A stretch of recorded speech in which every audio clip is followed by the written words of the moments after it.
ഈ കേസിനെ സംബന്ധിച്ചിടത്തോളം ഡിജിറ്റൽ തെളിവുകൾ എന്ന് പറയുന്നത് വളരെ നിർണായകമാണ്. പക്ഷേ അതൊന്നും കൈമാറാൻ രാഹുൽ മാങ്കൂട്ടത്തിൽ തയ്യാറാകുന്നില്ല. പക്ഷേ ഫോൺ ഉൾപ്പെടെ ഇന്നലെ അന്വേഷണ സംഘം പിടിച്ചെടുത്തിരുന്നു. വിവരങ്ങൾ നൽകിയത് സിജോ വിജോണാണ്. ബലാത്സംഗ കേസിൽ രാഹുൽ മാങ്കൂട്ടത്തിലുമായി അന്വേഷണ സംഘം തെളിവെടുപ്പ് നടത്തി. പീഡനം നടന്ന പത്തനംതിട്ട ക്ലബ് 7 ഹോട്ടലിൽ എത്തിച്ചാണ് തെളിവെടുപ്പ് നടത്തിയത്. പത്തനംതിട്ട AR ക്യാമ്പിൽ നിന്നും രാവിലെ 5:45 രാഹുൽ മാങ്കൂട്ടത്തിലിനെ തെളിവെടുപ്പിനായി കൊണ്ടുവരുന്നു. ഈ വഴിയിലൂടെയാണ് രാഹുൽ മാങ്കൂട്ടത്തിലിനെ തെളിവെടുപ്പിനായി ഈ ഒരു ക്ലബ് 7 ഹോട്ടലിലേക്ക് കൊണ്ടുവരുന്നത്. തുടർന്ന് ഇവിടെ വാഹനം നിർത്തിയ ശേഷം വലിയ പോലീസ് സന്നാഹത്തിൻ്റെ അകമ്പടിയോടുകൂടി രാഹുൽ മാങ്കൂട്ടത്തിലിനെ അകത്തേക്ക് കൊണ്ടുപോവുകയാണ്. അകത്തേക്ക് കൊണ്ടുപോയി ഇവിടെയൊക്കെ വലിയ രീതിയിലുള്ള പോലീസ് സുരക്ഷാ കവചം ഒരുക്കിക്കൊണ്ട് തന്നെയാണ് രാഹുൽ മാങ്കൂട്ടത്തിലിനെ അകത്തേക്ക് കൊണ്ടുപോകുന്നത്. തുടർന്ന് ഇവിടെ വലിയ രീതിയിലുള്ള സുരക്ഷ പോലീസിന്റെ ഭാഗത്ത് നിന്ന് ഉണ്ടായി. തുടർന്നതാ ഈ ഒരു ഭാഗത്ത് മാധ്യമപ്രവർത്തകർ ഇവിടെ തടയുകയായിരുന്നു. അവിടുത്തെ പോലീസ് പൂർണ്ണമായും തടയുന്നു. സുരക്ഷാ സംവിധാനങ്ങളോടുകൂടിയാണ് പോലീസ് എത്തിയത്.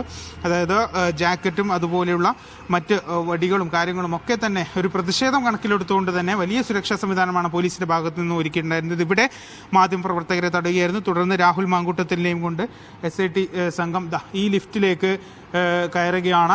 ഈ ലിഫ്റ്റിലേക്ക് കയറിയ ശേഷം രണ്ടാമത്തെ സെക്കൻഡ് ഫ്ലോറിലേക്കാണ് രാഹുൽ മാങ്കൂട്ടത്തിലിനെ കൊണ്ടുപോയത്. അവിടുന്ന് ഈ ഒരു ഭാഗത്തേക്കാണ് രാഹുൽ മാങ്കൂട്ടത്തിലിനെ SIT സംഘം എത്തിച്ചത്.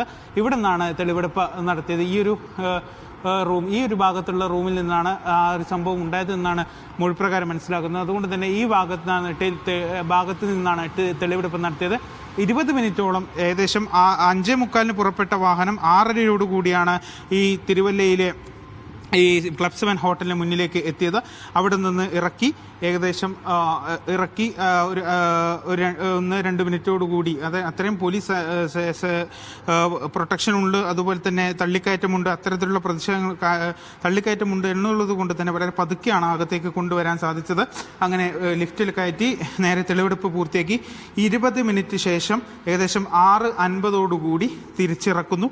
ആദ്യം കുറച്ച് പോലീസുകാരാണ് പുറത്തേക്ക് വന്നത്. സ്ഥിതിഗതിക്ക് നിരീക്ഷിച്ച ശേഷമാണ് രാഹുൽ മാങ്കൂട്ടത്തിലിനെ 6:50 തിരിച്ചിറക്കുന്നത്.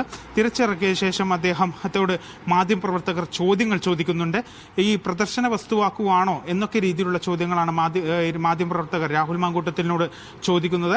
അപ്പോൾ അദ്ദേഹം ഒന്നും പറഞ്ഞില്ല. തുടർന്ന് നേരെ വണ്ടിയിൽ കയറി ഇവിടെ നിന്ന് പത്തനംതിട്ട AR ക്യാമ്പിലേക്ക് അദ്ദേഹത്തെ തിരിച്ചു കൊണ്ടുപോവുകയായിരുന്നു ഉണ്ടായത്. ക്യാമറ പേഴ്സൺ ലയേഷ് കാഞ്ഞിക്കാവിനൊപ്പം ഫൈസൽ അസീസ്, മീഡിയ 1, പത്തനംതിട്ട.